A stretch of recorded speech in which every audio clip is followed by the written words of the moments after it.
when he said, oh, more casualties will happen as well. They're signaling that a lot more people died in armed services, but they're just not saying it right now. Iran has vowed. I need you guys to understand something. The American and Israeli bombing campaigns right now are not directed at regime loyalists, okay? They are very carefully and very deliberately, and you're not going to get this from any Western news outlet at all, unfortunately, but they are very carefully and very deliberately striking police precincts, hitting border patrol in the Iranian border regions. They are actively trying to create an environment of destabilization, because the goal here is not even to do regime change. Because in order to successfully do a regime change, you must have a regime. You also need popular support for the regime, or you need boots on the ground to defend the regime. They don't want to send troops. They're not going to send troops into Iran. It would be a fuck fest. Okay? It's the same dishonest black and white thinking that's allowed for the Palestinian genocide. You're not allowed to say the Iranian government is an extraordinary repressive force while also stating that decapitating them will be extraordinarily catastrophic. Same as you can't disagree with Israel's actions in Palestine without being called anti-Semitic. It's a purposeful and intentionally dull point of view. Bombing multiple police stations and attacks on border posts suggest that they are not attempting to do regime change, but cause the dissolution of the society in general. Right now, the only hope for the Iranian population is unironically the IRGC holding shit together. Okay? It gives me no pleasure to say this. I know that people will get mad at me and say, how dare you say this? The IRGC is a ruthless regime that has killed Iranian people. What comes after the dissolution of the IRGC? What comes after a complete failure of a state will be far more consequential and far more deadly for the Iranians. Okay? It's just the truth. There is no Reza Pahlavi coming in to usher in liberal democracy. You are going to have super ISIS. Okay? Partially directly in the hands of ISIS, ironically enough. If there's a group of people that fucking despise the Iranian population the most and the IRGC the most, it's ISIS. So these bombing campaigns are not, I mean, there's no such thing as like bombing a country to destabilize it enough to like bring about regime change anyway. That's bullshit. That's never happened and it's never going to happen. But the way that they're bombing currently shows that they are not even invested in bringing in a force, a puppet state, or anything of that sort, which would look like Iraq or Afghanistan. Even in Libya, they had popular mobilization on the ground because they had a bunch of fucking Salafist brigades in Libya. They don't even have that inside of Iran because Iran is more intact than Libya. Iran has more control over its own society than Libya did. They're trying to rid that state apparatus to the best of their ability. They're trying to erode that state apparatus. And the reason why they want to erode it is so that while all the Iranian diaspora right now fucking are waving these flags, waving the old Iranian flag, like whatever, the Persian flag with the lion in it, what they fail to comprehend is what comes next. If the IRGC completely falls, completely collapses, and I'm not saying this because like, oh, it's great, IRGC is punishing, the enemies of Palestine or whatever. I'm straight up telling you right now, if the IRGC cannot keep the country intact, what comes after is going to be enormously consequential. It will be unlike anything you've ever seen before. There is no good outcome here. It's all bad outcomes. And the least bad outcome here is that the IRGC keeps shit together for as long as they can while America and Israel back away through this war of attrition because it's far too costly and it melts the economy too much. And then they have to find like a more reasonable cessation of hostilities. I think it's the opposite. The RGC is the most likely to form a military government that will make a deal with the West. The RGC is the largest corporate entity in Iran that is interested in maintaining its hold on commercial activity. Yes, I agree. I know. That's what I think is going to happen eventually. The problem is Israel doesn't believe that.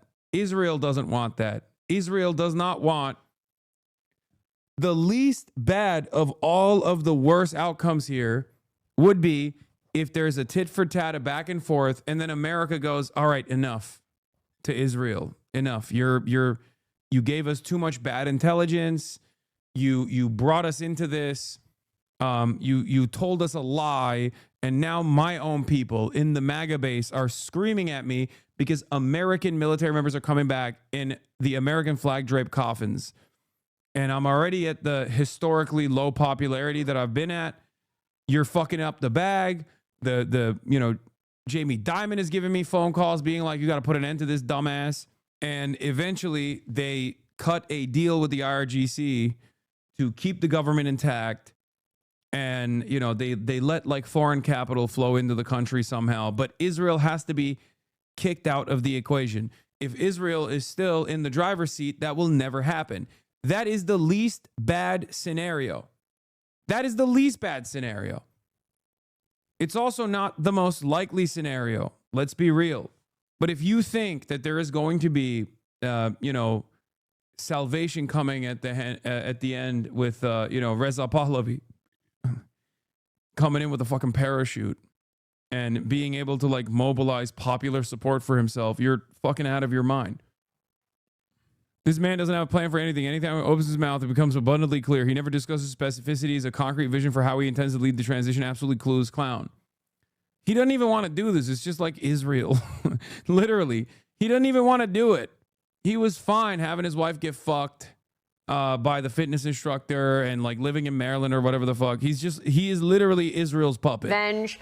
How does this transitional government look when you have Persians, Shia, Sunni, secular government? What do you envision? Well, Maria, obviously, I think this campaign is this time something not just to set back the Iranian nuclear program or anything like that. This is like full decapitation of the regime, and ultimately what will expedite its total collapse. The Iranian people has suffered too much to settle for anything less than that.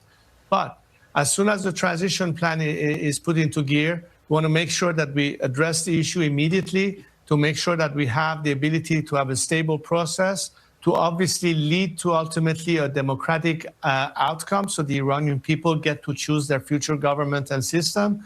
What we need to do now is to make sure that we bring all the elements that can help that process into place. I was talking earlier today with Senator Lindsey Graham, who's a good friend of Iran. In fact, people now call him lovingly Uncle Lindsey for his position. And he talked to me earlier saying that he would try to organize a bipartisan group at Senate level for us to present that plan.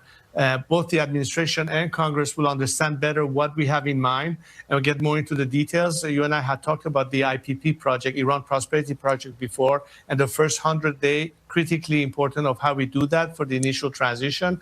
I've been working with a number of Iranians from across the spectrum that are united on this purpose. We have the most diverse coalition of people dedicated to that process, representing different parts of the country, including religious minorities, ethnic groups that are all aligned in this national project that we have. So I feel extremely confident that we get this into place and make sure that I still don't understand what is the maximalist position on W for Israel here.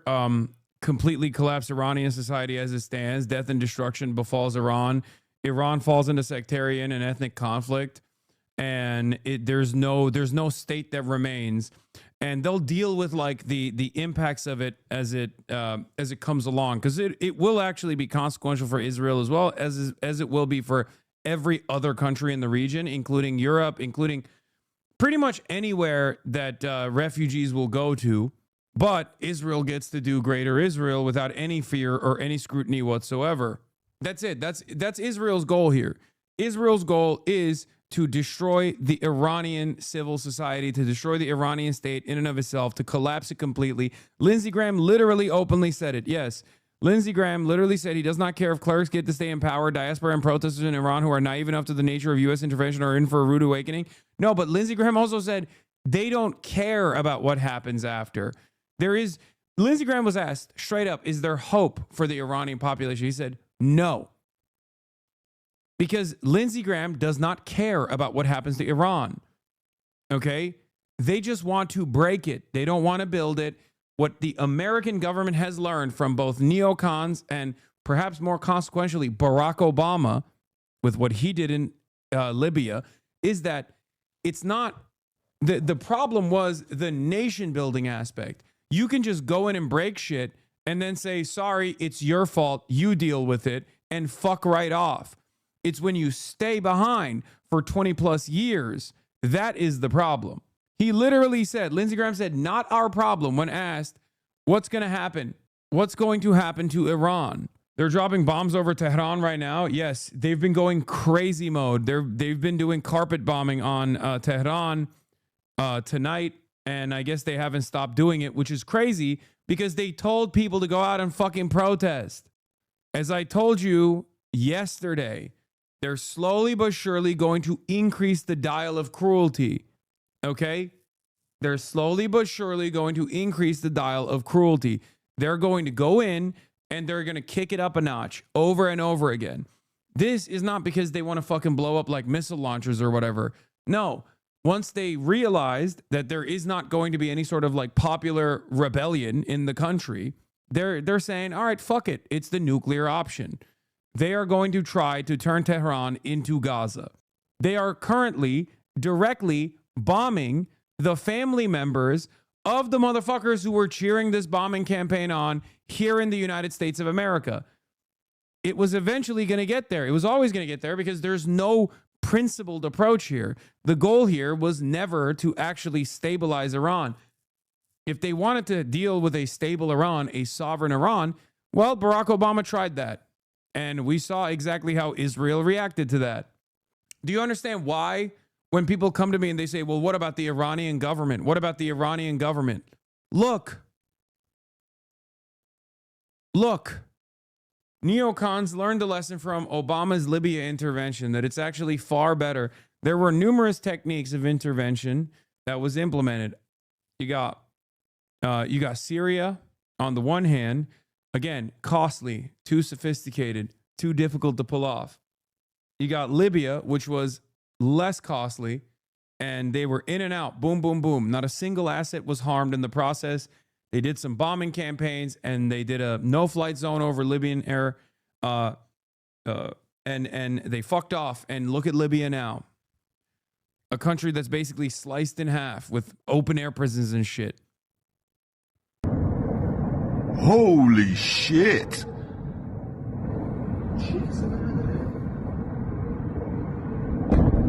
Oh my god. I don't know what that fucking thing is, but sounds like hell.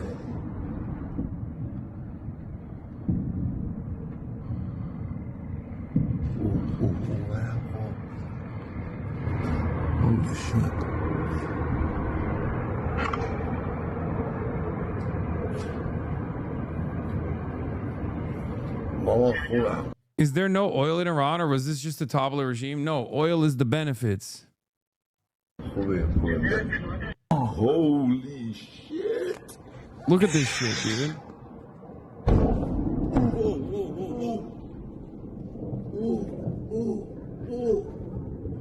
Yes, this is Tehran.